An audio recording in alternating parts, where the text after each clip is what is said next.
Okay, fifth grade. So what we're going to do is we're going to keep talking about some songs that have been popular throughout American history.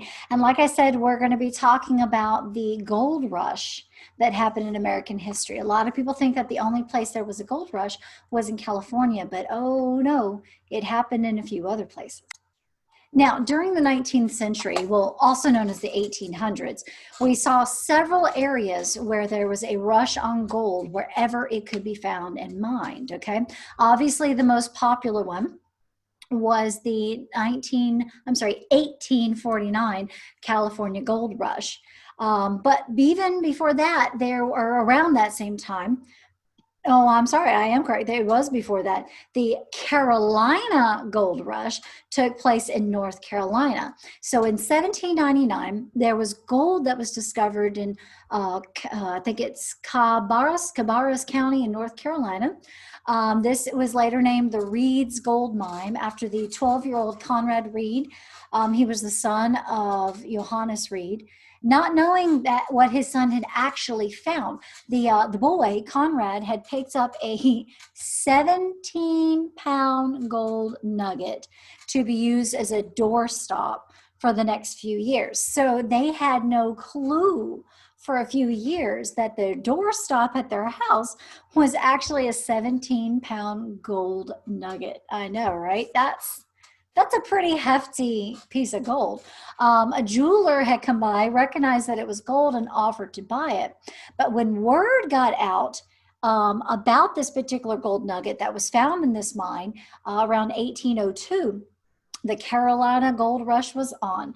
There were a lot of gold miners who had come off their farms, other mining areas, and they hit this what we now know as Reed's Gold Mine in Carolina, and just try to strip it dry of the gold, I'm telling you.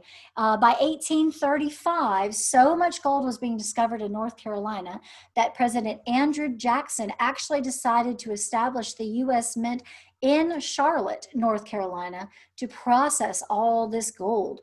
And you can see this is one of the coins that was minted in Charlotte, North Carolina.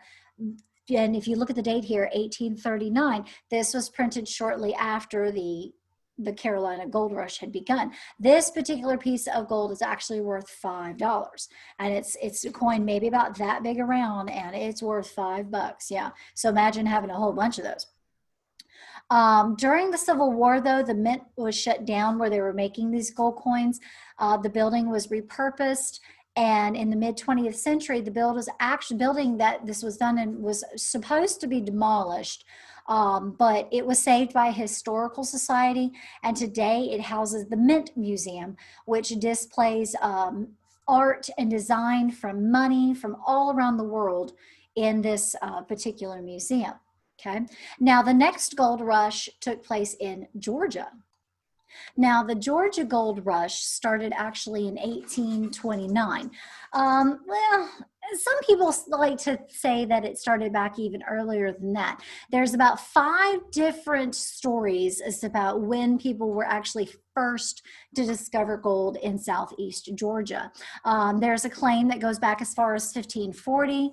Hernando de Soto, which is a Spanish explorer who had come over to this area.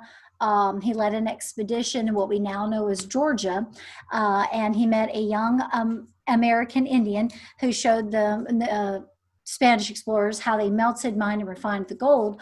By 1830, the influx of miners and immigrants into the area, because they discovered the gold, they rediscovered it, I guess you could say, in 1829. And by the mid 1830s, there was a ton of miners and immigrants who had just poured into this area. Unfortunately, this caused a lot of tension with the local Indian Cherokee tribes, and the American Indians were forced to leave, unfortunately. A very sad situation, just for gold. It's just silly.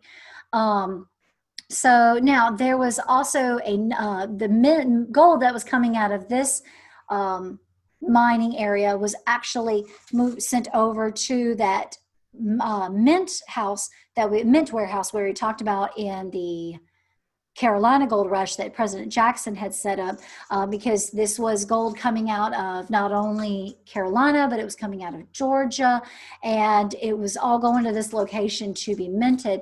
And you can see here, this is a gold coin. This is a $10 gold coin, in fact, that had come out of the Georgia gold mines in the 1830s. This is minted in 1830, in fact. Okay. Now, the most famous of all the gold rushes has to be the California Gold Rush of 1949. Okay. That particular one, as the story goes, California at this time wasn't even an American state yet, not even a territory of the United States. It did not belong to the United States. After the California Gold Rush, it very quickly became a territory, and then very quickly after that became a state in the United States. So many of the miners that had been mining in North Carolina and Georgia had already had those gold mining skills. And when they heard in 1949 someone striking gold over in California, you can imagine there was this great migration of all these gold rushers from over on the East Coast moving over into the West Coast so that they could strike it rich there.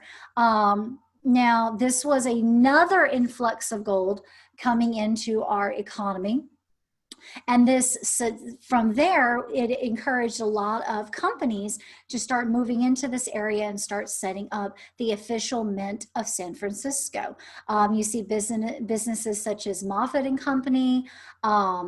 You see they profited off of this gold mining situation. This was a respected assayer, and assayer is someone who surveys these areas from New York. He participated in the Carolina and the Georgia gold rushes, and come over here and set up his own minting business over to California and set up his own minting business in San Francisco, in fact. So from North Carolina all the way to California, we see all kinds of entrepreneurs setting up things throughout this time. Now let's talk specifically, oh goodness gracious, let's refresh that page. Not sure what happened there while I was waiting on that page.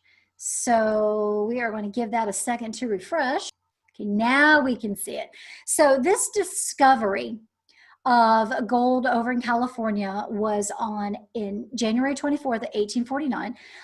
James Marshall, he was a carpenter originally from New Jersey. He had found a few flakes of gold in a river near the Sierra Nevada mountains in Coloma, California, what we now call California. At that time, Marshall was working to build a water-powered sawmill with a guy named John Sutter, and so that's why the mill is called Sutter's Mill. Sutter was a German-born Swiss civilian and founder of the company that now is over there. And this city that we're talking about would later become Sacramento, which just happens to be the capital of California. Okay. Now, when James Marshall said when he found this flakes of gold, this huge discovery, because remember at this time, the California and the Georgia gold rushes had kind of died down a little bit. It wasn't as big of a deal. So for him to find this, he said, it made my heart thump, for I knew it was certain, for I was certain it was gold. Okay. So now miners over in California actually extracted over 750,000 pounds of gold during the California gold rush. Absolutely insane. So the Carolina and the Georgia gold rushes combined don't even come close to the impact that the California gold rush made. That's why it is more of a well-known gold rush than the other two over on the East Coast. And even the football team for California in San Francisco is known as the San Francisco 49ers in honor of the 1849 California gold rush that really set California on its way to becoming one of the states in the United States. Hence the 49ers come to California. So now California's mines after the gold rush, by about 5 years after this had hit, the surface gold in California had largely disappeared, even as the miners continue. Now, mining at this time was and even nowadays is extremely difficult, very dangerous work, striking it rich. It was more about luck, really. Luck had a lot to do with it as compared to skill and hard work. So the average daily take for an independent miner working with just a pick and a shovel had decreased because it had been going full steam since pretty well 1848. The gold was becoming more difficult to reach. People were blasting into the rock in the mountains in the Sahara Nevada area over there in California. And so the rush itself had reached its peak by 1852. There was $81 million worth of gold that had pulled from the ground.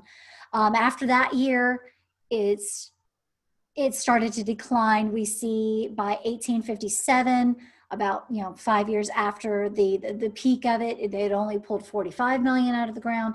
So again, it was starting to die down. But by that point, people had begun to move to California and settle in California.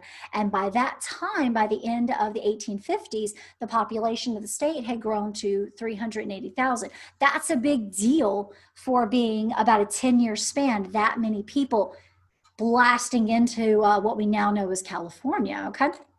So now, like we said a minute ago, the life of a gold miner was extremely hard, very, very dangerous. You could die from exposure, an accident. You could have a cave in. Another miner could want what you got. I mean, it was a really, really difficult life. And a lot of times, many of our folk songs to come out of American history is songs that have come out during hard times like that, during difficult times. And this particular song we're going to look at is definitely one of those. So the song that we're going to be looking at that was made popular during the gold rushes, especially the California gold rush, was Clementine. So this is a drawing that's been made up of the stories of Clementine and what they think she would look like. So Clementine, as we said, as I have mentioned, like with many other songs, is across the country. People were singing it in some form or fashion. The melody that was used for this has been around for quite some time. And then somebody took the melody and added some new words to it, and thus the birth of Clementine. We really don't know the actual detailed origins of Clementine, where exactly it came out of. We just know that it was very popular with the 49ers that were doing the mining of the gold during the California gold rush. Okay, so sing this after me, please. Okay, let me zoom out just a little bit so we can, okay, there we go. That's a little better there. Okay, sing this after me. In a cavern by a canyon, excavating for a mine. Try that for me. Here we go. In a cavern by a canyon, excavating for a mine. Here's the next line. Dwelt a miner, 49er, and his daughter Clementine. Okay, give that a try. Here we go. Dwelt a miner, 49er, and his daughter Clementine. And then we get into the refrain, and this is the part of the song that I'm pretty sure you're going to be familiar with, okay? Listen carefully. Oh, my darling, oh, my darling, oh, my darling Clementine. Try that. And I know some of you guys are going, oh my God, I know this song. All right, let's try it. Here we go. Oh, my darling, oh, my darling, oh, my darling Clementine. Here's the next line. Listen carefully. You were lost and gone forever, dreadful sorry Clementine. Try that. You are lost and gone forever, dreadful sorry Clementine. And as you can see, the dreadful sorry, lost and gone forever, I'm thinking this story is going to take kind of a dark turn here in a minute. But let's go back to the top and learn what Clementine's supposed to look like, okay? Listen first. Light she was and like a feather, and her shoes were number 9. She got some big feet. Try it. Ready to go? Light she was and like a feather, and her shoes were number 9. All right, and then our next phrase, it starts with the word herring boxes without topses, meaning she's carrying boxes, okay? So when you're herring it, you're moving it from one place to another. Here we go. Herring boxes without topses, sandals were for Clementine. Try singing that. Here we go. Herring boxes without topses, sandals were for Clementine. Basically, we're saying her feet are so big that all she could wear is sandals. And then we're supposed to sing the refrain again. Now, before I turn the CD on and we start singing this all the way through, I want you to take a peek while I'm getting the CD going at these two verses down here where she's talking about drove she ducklings, and then we sing the Oh My Darling stuff. And then our fourth verse, rosy lips above the water, okay? And then after we're done, we'll discuss how the story kind of turned on us here, okay? So let me get this CD going. Okay, so we're going to sing this with the CD. So try to make sure you're keeping up with the words as we go. Okay, here we go. And the CD's gonna, you know how it spins for a little while before it comes on. So we'll give it just a second to spin, starting in 3, 2, 1. There. All right, here we go. In a cavern by a canyon, excavating for a mine, dwelt a miner, 49er, and his daughter Clementine. Oh my darling, oh my darling, oh my darling Clementine, you are lost and gone forever, dreadful sorry Clementine. Sorry I didn't get it scrolled down in time. Here's the next verse, number 2. Light she was and like a feather, and her shoes were number 9. Herring boxes without topses, sandals were for Clementine. Oh my darling, oh my darling, oh my darling Clementine, you are lost and gone forever, dreadful sorry Clementine. All right, we're on verse number 3, drove she ducklings. Here we go. Drove she ducklings to the water every morning just at 9. Struck her foot against a splinter, fell into the foaming brine. Oh my darling, oh my darling, oh my darling Clementine, you are lost and gone forever, dreadful sorry Clementine. All right, then our last verse, here we go. Number 4. Rosy lips above the water, blowing bubbles mighty fine. But alas, I was no swimmer, so I lost my Clementine. Oh my darling, oh my darling, oh my darling Clementine, you are lost and gone forever, dreadful sorry Clementine.